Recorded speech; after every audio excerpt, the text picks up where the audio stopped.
In this video, I'm going to teach you how to do double-handed silk reeling. We're going to learn the correct positioning for the feet, along with some of the key mistakes that people make with their silk reeling in Tai Chi. Coming up.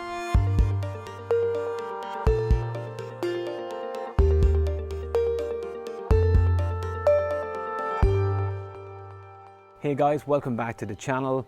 My name's Colin, and if this is your first time here, this channel is about sharing the best principles, practices and techniques for physical, mental and spiritual growth.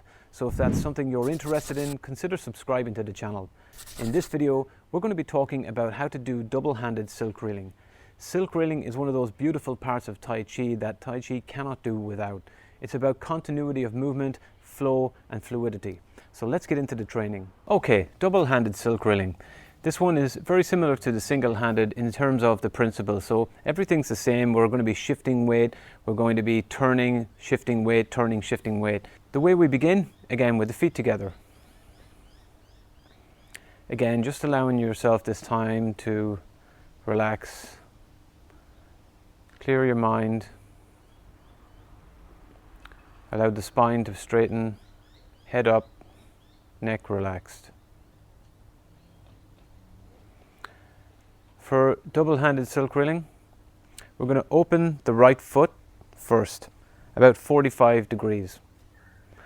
Then we're going to sink the weight down into the right foot, lift the heel of the left foot, bring the hands up. So we have the front hand is palm faced up, the rear hand palm face down. So now we're going to step forward a bit wider than shoulder width apart. So now the right foot is pointing pretty much straight forward, or it can be turned a little bit in, but not too much. The back foot still at 45 degrees. The weight is in the back leg. Right hand face down, front hand faced up. So first we're going to change. I'm going to shift weight forward. This is our beginning position. So from here, we're going to change and we're going to shift weight.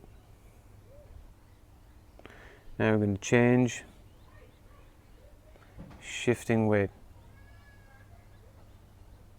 change, shifting weight, change, shifting weight. So that's the basic movement. Now we want to make it continuous, so we're going to change and then we're going to shift the weight, change, shifting the weight. Now I want you to feel for your center and allow your center to lead the movement. So when you're doing the double-handed silk reeling, you're going to feel it in both legs. Both legs are going to be working just as hard.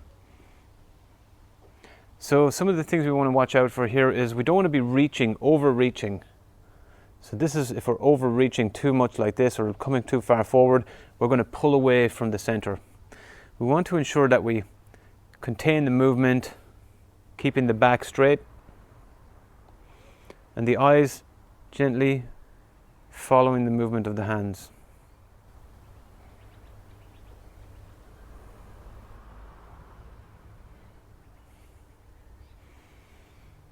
So silk reeling is a great practice to do when you don't have a lot of space. You can do this anywhere, anytime.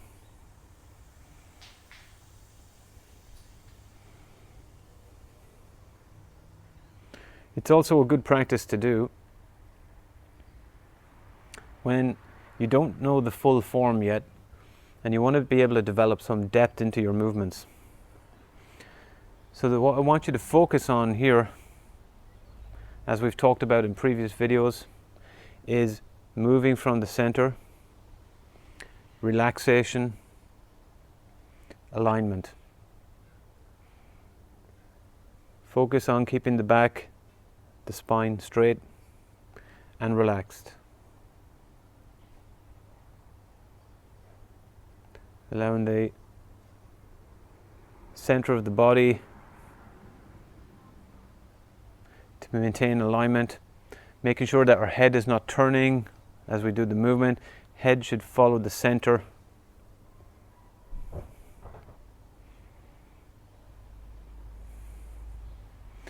We again don't want to make sure that we're not pinching around the chest area when we come back, that we're not closing too much in this area. We also want to make sure that we're not opening too much or overturning. One of the common mistakes is overturning at the end here. Causes you to lose your center. So the movement, try to keep it contained and within the alignment.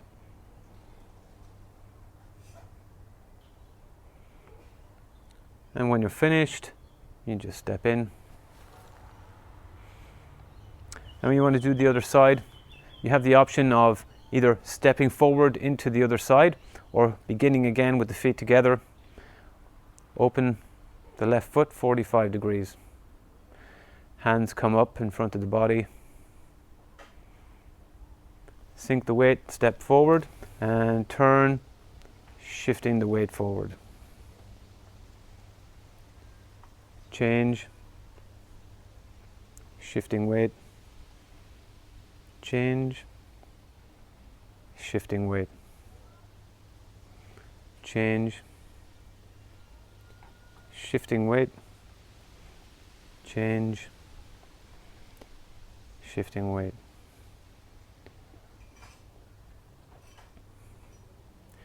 From this side you'll see a little bit better that the hands generally keep close to each other. They don't get closer, they don't get further away. They sort of maintain an appropriate distance as you move through the movement. So as I'm coming back, one is not getting wider than the other. They're staying pretty much close to the same point at all times.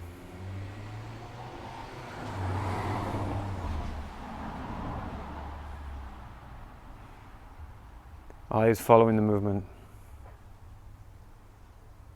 With the silk reeling, if you really want to feel what's going on, you can even slow it down more, just really slowing it down till you feel the body shifting weight very slowly, feeling every little movement that's happening.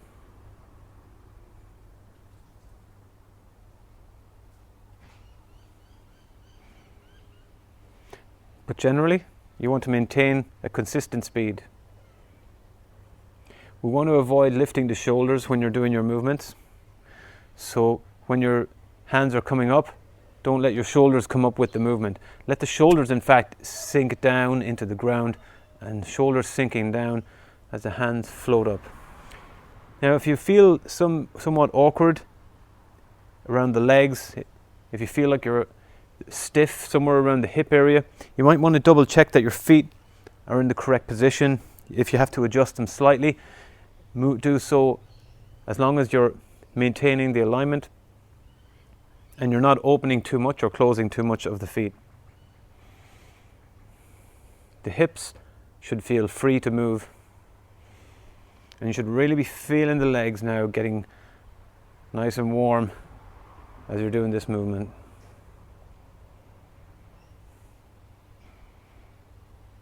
Double-handed silk reeling, an excellent practice to get ready for form if you're going to do a session of training.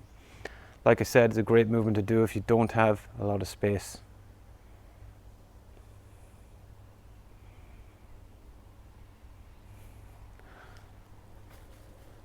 And that's it. See how you go with this movement, guys. Post your comments below. Do you have any questions about silk reeling that I might not have answered in this video? If so, please post your comments below. I love hearing from you guys, and I'll see you in the next video.